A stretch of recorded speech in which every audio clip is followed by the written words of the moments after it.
Video को like करें, हमारे चैनल को सब्सक्राइब करें, पास वाले बेल आइकन को दबा दें ताकि हमारी आने वाली हर न्यू वीडियो की नोटिफिकेशन आपको मिलती रहे। मुसीबतें उठाई होगी, तकलीफें उठाई होगी, आजमाइशों में जो गिरफ्तार हुए होंगे वो सब के सब चलेंगे अल्लाह की तरफ। और फरिश्ते जब आफतों मुसीबत में मुब्तला लोग खड़े होकर के आएंगे कि हम अपना सिला चाहते हैं, हम अपना इनाम चाहते हैं, फरिश्ते कहेंगे ऐ मुसीबत सहने वालों, ऐ तकलीफ उठाने वालों, बगैर दलील के दावा मकबूल नहीं होगा। तुम अपने अपने नामे आमाल बताओ कि जब तुम्हें मुसीबत पहुंची थी तो तुमने किया क्या था, उसके बाद तुमसे बात की जाएगी। तो उसमें से बहुत सारे लोग छट जाएंगे, क्योंकि जब उनको मुसीबत पहुंची थी तो मुसीबत पहुंचते वक्त उन्होंने क्या किया था, अल्लाह की शिकायत की थी। जैसे मेरे आपकी तरह कुछ लोग होते हैं, सर में दर्द है तो दोस्तों के पूरे सर्किल को पता चलना चाहिए कि फलां के सर में दर्द है।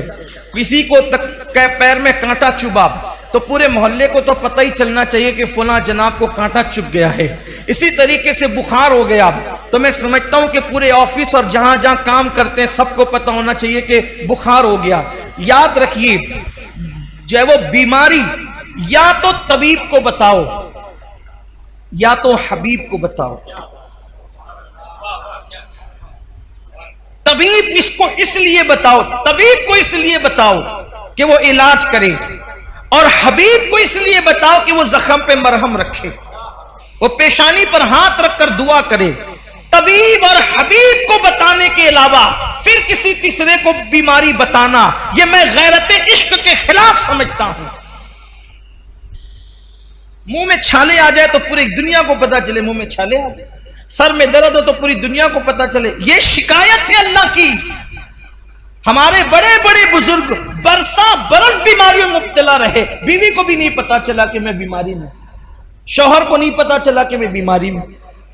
कुछ ऐसे भी तो हो जो यार के लिए कुछ बर्दाश्त करें, बल्कि आपको हैरत होगी, हैरत, मुस्तफा जाने रहमत सल्लल्लाहु अलैहि वसल्लम ने किस तरह गैरते तौहीद सहाबे किराम के दिलो दिमाग के अंदर रचा बसा दिया था, रचा बसा दिया था कि एक मर्तबा जिब्रील अमीन अल्लाह के रसूल की बारगाह में आए और आने के बाद पूछा, या रसूल अल्लाह, अल्लाह आपको सलाम कहता है और अबू बकर को भी सलाम कहता है, मेरे आका के यार की शान क्या है, मेरे आका के यारों की शान क्या है। महबूब के कदमों में बैठकर इस मकाम पर फाइज हुए कि जिन्हें खुदा भी सलाम कहता है।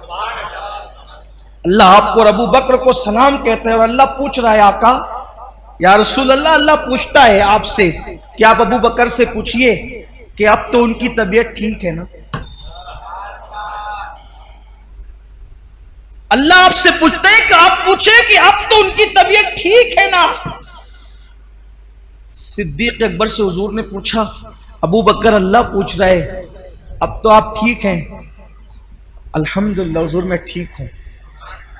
आका ने पूछा, क्यों अबू बकर, कोई तकलीफ थी? हाय हाय,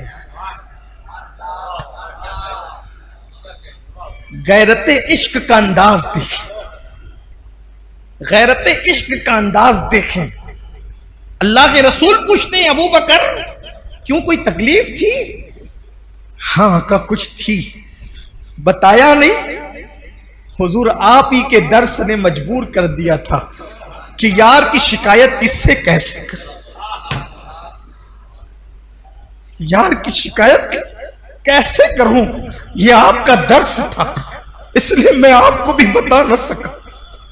मैं अपनी मुसीबत तकलीफ अपनी तबीयत की आपको ही बता न सका, क्योंकि आपने जो गैरत इश्क का दर्स दिया था मुझे गवारा ना हुआ कि यार की मैंने डर लगी मुझे कि अगर मैं ये तकलीफ आपसे बयान कर दूं यार नाराज ना हो जाए कि मेरी शिकायत मेरे महबूब से की जा रही।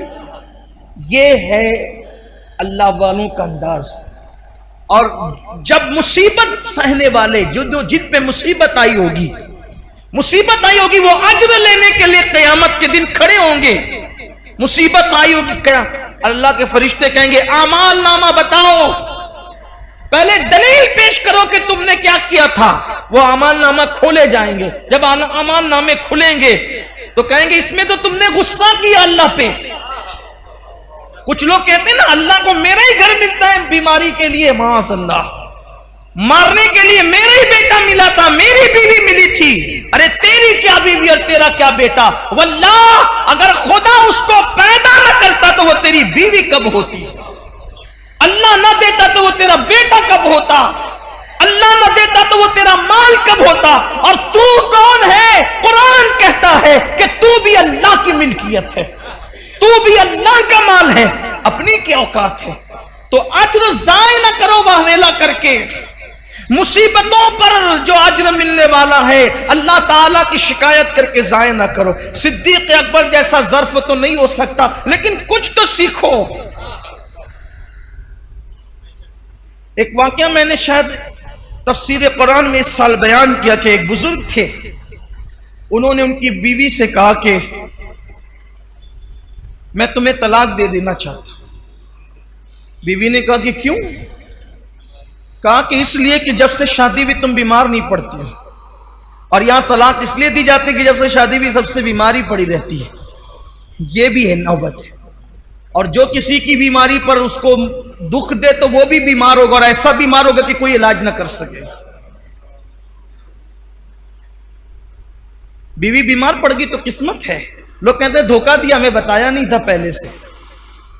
ठीक है, बता दिया जाता तो अच्छा होता, लेकिन अगर नहीं बताया तो वो तो महबूब आ गई अल्लाह की तेरे घर में।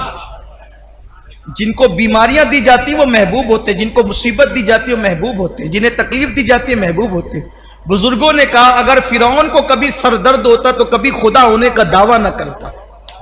फिरौन पर कभी एक वक्त तो भूखे रहने की नौबत आती तो कभी खुदा होने का दावा न करता। उसको चढ़ाया था नेमतों ने, नेमतों पे वो सरकश हुआ। और अक्सर देख लीजिए जितने सरकश आप देखें, कभी यहां एक खास बात कहना चाहिए, हो सकता है शायद आप इसकी लज्जत महसूस करें। किसी फाका कश ने कभी खुदा होने का दावा नहीं किया, किसी बीमारी में मुब्तला रहने वाले ने कभी खुदा होने का दावा नहीं किया, किसी कमजोर और नातवा ने कभी खुदा होने का दावा नहीं किया। हां, अगर आपको झूठे खुदा मिलेंगे तो वो ऐश परस्तों में मिलेंगे, और अगर अल्लाह के औलिया मिलेंगे तो फाका कशों में मिलेंगे। कमजोर और नातवानों में ढूंढ लो अल्लाह के वली, और मालदार और अय्याशों में ढूंढ लो झूठे खुदाओं की एक कतार मिल जाएगी। इसीलिए तो कहा गया कि खड़े होकर पेट भरकर नफिल नमाज पढ़ने से अफजल है कि भूखे रहकर बैठकर पढ़। इसलिए कि जब इंसान भूखा रहता है तो अल्लाह के अनवार उसके पेट में दाखिल होते हैं, खुदा का नूर पेट में उतरता है। एक तवील उन्मान है, बहरहाल